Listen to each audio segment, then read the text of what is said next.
ధరలున్న రైతుకు దగ. వినియోగదారులు చెల్లిస్తున్న దాంట్లో అధిక భాగం ఇతరులకే. మధ్యవర్తులు ఖర్చుల వాటా ఏకంగా 67%. అన్నదాతకు దక్కుతోంది 33%. కూరగాయల ద్రవ్యోల్బణంపై ఆర్బీఐకి నిపుణుల బృందం నివేదిక. సరఫరా వ్యవస్థలో లోపాలను సరిచేయాలని చెప్పేసి సూచన. ఇప్పుడు ఇక అందరూ తెలివి మీరిపోయారు కదా, మోసం చేయాలంటే కూడా చాలా ఇబ్బంది అవుతున్న పరిస్థితులలో ఆనాటి నుంచి ఈ రోజు వరకు కూడా అన్యాయంగా మోసపోతున్నటువంటి ఒకే ఒక వ్యక్తి రైతు.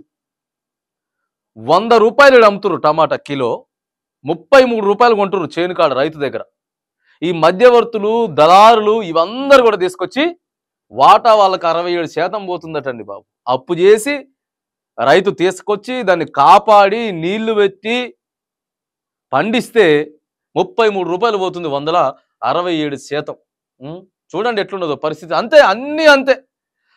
ఏ పంట అయినా, వరి అయినా, మిర్చి అయినా, పత్తి అయినా, ఏదైనా ఇవాళ రైతు లాస్ పోతానే ఉన్నాడు.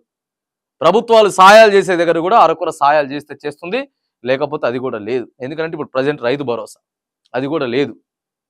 చూడండి రైతుకి ఎంత దారుణమైనటువంటి పరిస్థితి ఉన్నదనంటే, మరి కేంద్ర ప్రభుత్వాలు, రాష్ట్ర ప్రభుత్వాలు పెద్ద పెద్దోళ్ళంతా కూడా వేల వేల వందల కోట్లు తీసుకొని వాటన్నిటిని ఎగ్గొట్టి బ్యాంకుల నుంచి వెళ్ళిపోతా ఉన్నారు కదా.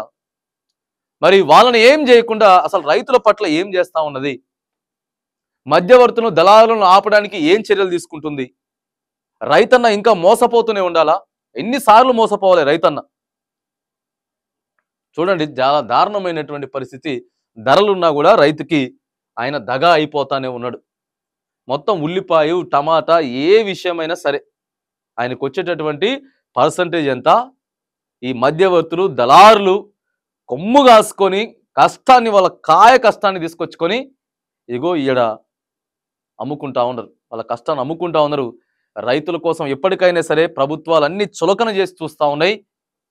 దేశానికి వెన్నుముకగా నిలిచేటటువంటి రైతన్న గురించి మరి ఏం ఆలోచన చేస్తారో, ఎప్పుడు ఆలోచన చేస్తారో అర్థం కానటువంటి పరిస్థితి కనబడతా ఉంది.